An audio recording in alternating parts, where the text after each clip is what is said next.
बिस्मिल्लाहिर्रहमानिर्रहीम। ये आप क्वेश्चन देखें 6 और 7।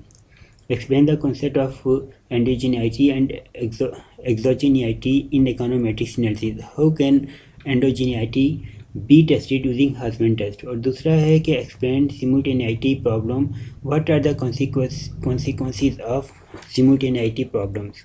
ये दोनों आप इकट्ठे कर सकते हैं। इसके लिए सबसे पहले आपकी जो बुक है इसके आप पेज नंबर 701 पे हैं, चैप्टर नंबर 17। यहाँ पे एक्सोजीनिटी की इसने अच्छी एक्सप्लेनेशन दी हुई है, ये सारा आप चेक कर लें।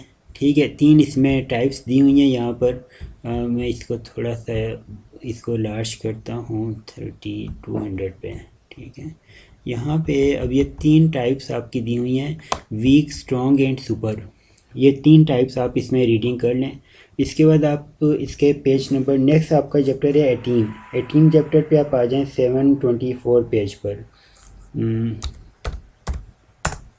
ये आपका 724 है। 18 जो आपका पूरा चैप्टर है ये 12 और 13 पेजेस हैं। ये पूरा चैप्टर आप पढ़ लें। ठीक है, इसमें एग्जांपल काफ़ी सारी दी हुई हैं और आखिर में ये इन्होंने ये सिमुल्टेनियस इक्वेशन बायस ये दिया हुआ है कि जो आपके एस्टिमेटर्स हैं ये इनकंसिस्टेंट होते हैं और आपकी जो वाई आपका वेरिएबल है वो उसका कोई वेरिएंस यू के साथ ज़ीरो नहीं होता है एटम के साथ। ये इसमें दिया हुआ है, ये आप पढ़ लें ये चैप्टर पूरा। ठीक है, छोटा सा चैप्टर है, आपको आइडिया हो जाएगा इसका दोनों क्वेश्चंस का। इसके बाद आप चैप्टर नंबर 19 में आए, पेज नंबर 753।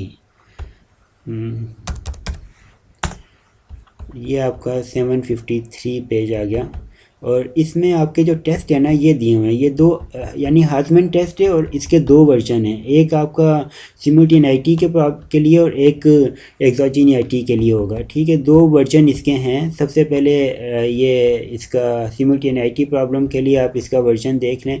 ये कहता है कि आप जो वेरिएबल है ना आपके जो एंडोजीनस वेरिएबल्स हैं आपके पी, क्यू और पी, इसमें पहले आप कोई एक वेरिएबल ले लें। फ़र्ज़ करें आपने पी ले लिया, आपने पी लेना है, उसकी रिड्यूस फॉर्म ले लेनी है पी की। ये रिड्यूस फॉर्म पी की आ गई।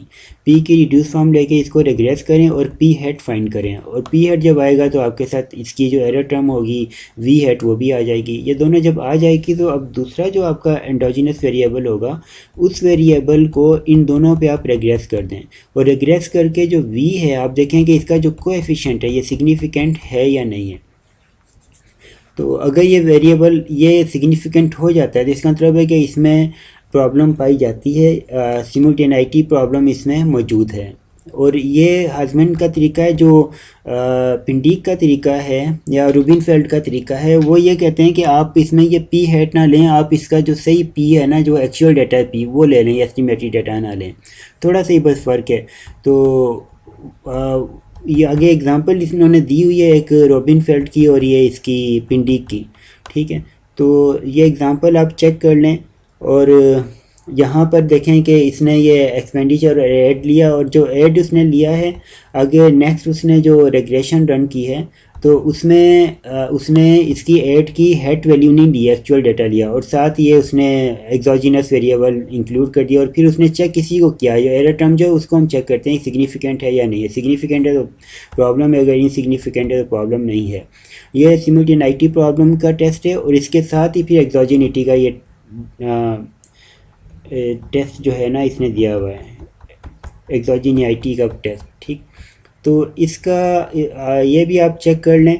ये थोड़ा सा डिफरेंट है। इसमें डिफरेंस ये होगा कि आपके पास अगर इक्वेशन दी हुई है, फ़र्ज़ करें 3 इक्वेशन है, उनमें से एक इक्वेशन ये है, तो इस इक्वेशन में आपने इसको आप टेस्ट करना चाह रहे हैं तो बाकी 2 इक्वेशन की आप रिड्यूस फॉर्म बनाएंगे, यानी 2 जो आपके एंडोजीनस वेरिएबल हैं। तो आपके पास वाई हेड आ जाएगा, 2 हेड और 3 हेड, ये दोनों आ जाएंगे। ठीक है, ये रिड्यूस फॉर्म से आपके पास ये हेड्स आ जाएंगे और आपने जो रिग्रेस करना है ना इसमें एक्चुअल डाटा भी रखना है, एस्टिमेटेड डाटा भी रखना है एंडोजीनस का, और आपने एक्सोजीनस भी रखना है। ये सारा करने के बाद आप इसकी जॉइंट हाइपोथेसिस चेक करेंगे, यानी λ2 और λ3 ये जो हेड्स थे ना एस्टिमेटेड डाटा आप जॉइंटली चेक करेंगे कि 0 है या नहीं है। अगर ये 0 हो जाए तो वेरिएबल आपके एक्सोजीनस हैं y2 y3, अगर ये 0 नहीं है तो इस सूरत में ये एंडोजीनस हो जाएंगे। ये 2-3 लाइनें हैं, ये आप पढ़ लें।